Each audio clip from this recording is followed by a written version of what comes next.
Welcome to M24 news.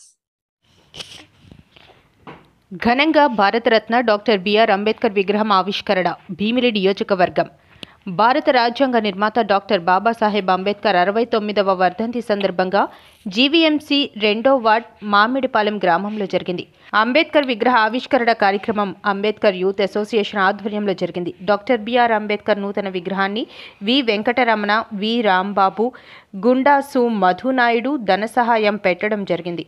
ఈ కార్యక్రమానికి ముఖ్య అతిథులు doctor V Narasingarao, United Indian Insurance Company manager V Chaitanya పాల్గొనడం జరిగింది. అనంతరం వారి చేతుల మీదుగా విగ్రహ ఆవిష్కరణ జరిగింది. అనంతరం వి చైతన్య మాట్లాడుతూ భారతదేశ పాలన దశ దిశ నిర్దేశకుడు అంబేద్కర్ అని, భారతదేశంలో ప్రజాస్వామ్యం, సమానత్వం, సామాజిక న్యాయం అనే భావజాలాలను అభివృద్ధి పదంలో నడిపిస్తున్నది అలనాడు అంబేద్కర్ రచించిన రాజ్యాంగమని, భారతదేశం పరిపాలన దశ దిశ నిర్దేశిత అంబేద్కర్ రచించిన రాజ్యాంగమని, రాజ్యాంగంని గౌరవిస్తూ రాజ్యాంగం ఏవైతే కట్టడాలను నిర్దేశించిందో వాటి ప్రకారం ముందుకు సాగడమే అంబేద్కర్ ఆశయాలకు మనం నిజమైన నివాళులు అర్పించడమని అన్నారు. అందరికీ నమస్కారం అండి. నా పేరు చైతన్య. యునైటెడ్ ఇండియన్ ఇన్సూరెన్స్లో అసిస్టెంట్ మేనేజర్గా పనిచేస్తున్నాను కాకినాడలోని. ఈ మామిడిపాలెం యొక్క గ్రామం మా నాన్నగారి సొంత గ్రామం. సో అందువలన ఇక్కడ పాత అంబేద్కర్ విగ్రహం పాడైంది. పాత అంబేద్కర్ విగ్రహం పాడవడం వల్ల మనకి కొత్త విగ్రహం ఒకటి కావాలని చెప్పి కొంతమందిని అప్రోచ్ అవ్వడం జరిగింది ఇక్కడ యూత్ ప్రజలు. సో వాళ్ళని వీళ్ళని ఎందుకు మేమే డొనేట్ చేస్తాం.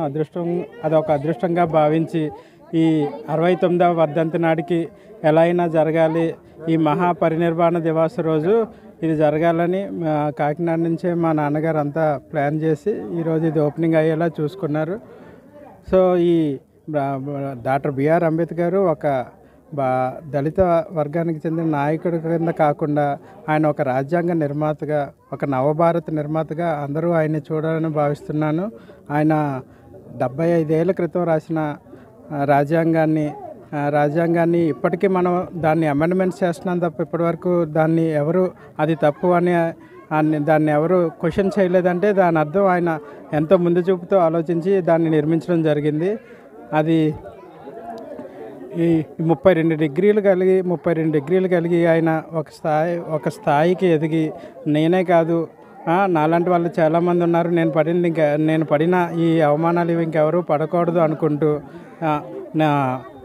ఆయన అడుగుజాడల్లో నడాలని అందరినీ దృష్టిలో పెట్టుకొని ఈ నవభారత రాజ్యాంగాన్ని ఆయన రాయడం జరిగింది. దాన్నే ఇప్పుడు అనుసరిస్తూ మేము ఒక చిన్న గ్రామంలో పుట్టి మా నాన్నగారు అయినా మేమైనా ఇప్పుడు చదువుకుంటూ ఒక సెంట్రల్ గవర్నమెంట్ జాబ్ చేస్తున్నాం అంటే అదంతా అంబేద్కర్ దయ వల్లే. ఆయన రిజర్వేషన్ల వల్ల అంటే మళ్ళీ అదొక అబ్స్ట్రాక్ల్ అవుద్ది. రిజర్వేషన్ వల్ల ఆయన రిజర్వేషన్ అని అందరూ చూస్తారు. 15% రిజర్వేషన్ వీళ్ళకుంది అందుకే వచ్చిందని. కానీ 85% రిజర్వేషన్ ఓపెన్ వాళ్ళకు ఉన్నట్టే కదా, అది ఎవరూ గమనించరు.